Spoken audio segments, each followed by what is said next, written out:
This year's conference strands had a focus on equity, beginning with our pre-conference activities.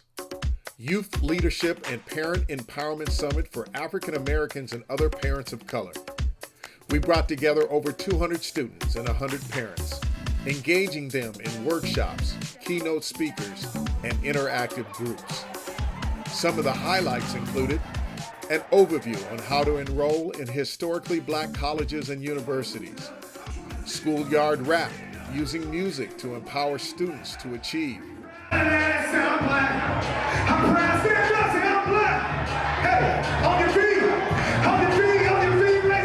nationally recognized keynote speaker Dr. Joe Marshall. She said, you know, Dr. Marshall, young people try to validate themselves through social media. A presentation on esports. Number that the expected amount of scholarships available for esports next year, they're projecting is now $100 million.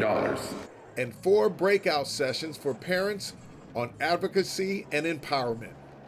The summit ended with a drumline presentation by the world-renowned Grant High School Drumline Band.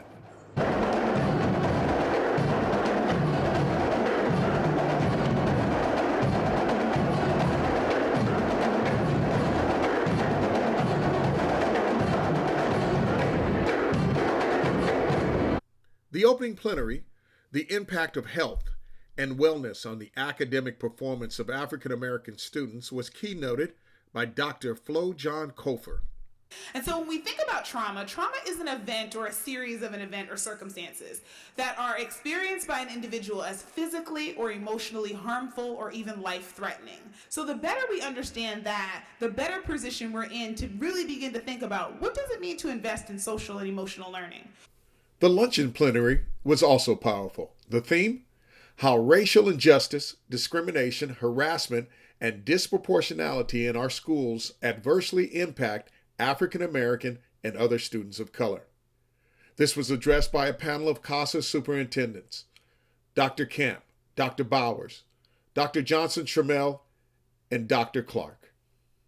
It's one of the reasons that we encourage educators to participate in venues like this. We think that there's some strategies that are good for all kids, and particularly black and brown kids that are ignored within our system.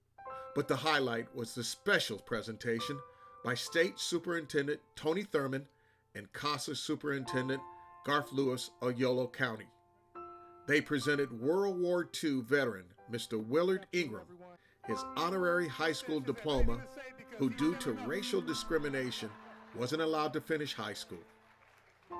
Yesterday afternoon, the YOLO County Board of Education took action to unanimously approve Resolution 19-29, granting me, as the county superintendent, authorization to present World War II veteran Mr. Willard Ingram an honorary high school diploma 76 years after he would have been eligible.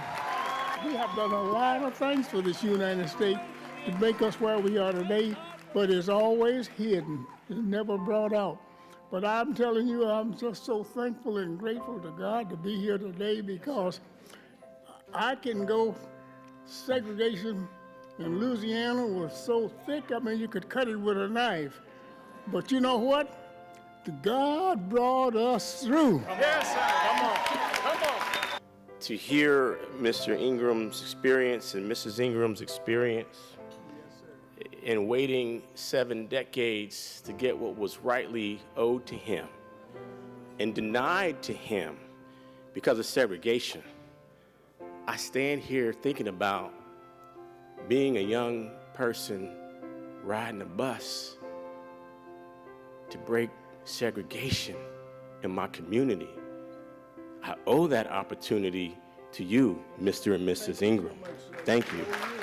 Thank you.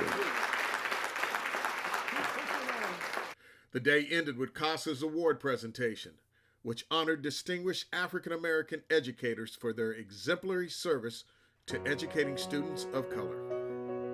Oftentimes we get to come to these types of conferences and we talk about some of the different initiatives, or we share research or ideas, or, and we talk about problems that might exist. And sometimes we walk away and we feel revived and refreshed. And other times, we look and we say, where are the solutions, right? We address the problems, but where are the solutions? And so all of these folks that we have that we're giving awards to tonight, they represent the solution. The Thursday morning plenary, the Black Girl Institute, was a big hit, beginning with the honoring of the passing of NASA pioneer Katherine Johnson, depicted in the film Hidden Figures, and culminating into a panel discussion led by CAAASA Superintendent Dr. Tanya Fisher, focusing on the challenges and the strategies of Black girls as they go through the educational system.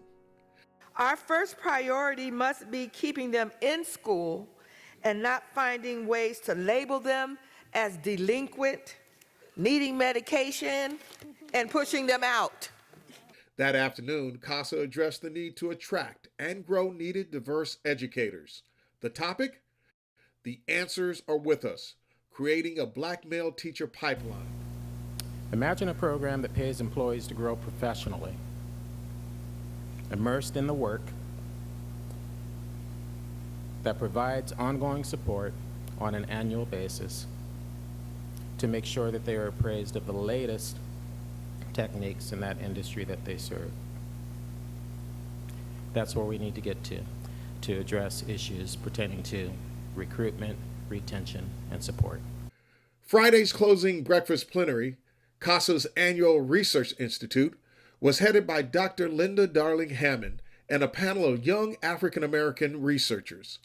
The topics ranged from bias in language, culture, and systems experienced by African-American and Latino students, and creating and sustaining practices that support high-quality teaching and learning for Black and Latino students.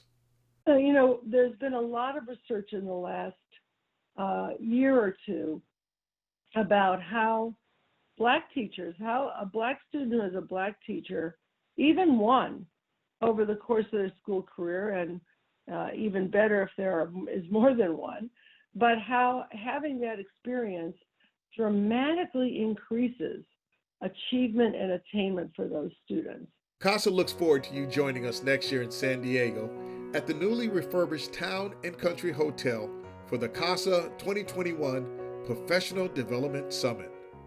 The work of equity continues because the need of African American students continue, and CAAASA is in the forefront of this work. And with your help, we will continue to make a difference in the lives of all children, particularly African American students. See you next year. And I think the highlight for me this year has been the fact that I'm here with the team. Last year was so great. It was so much information. It was a little bit overwhelming every time I went from one, oh yeah, I could use that, but I had no one to really converse with and collaborate with. So this year I had a team, so I'm really excited about taking this information back and putting it into action.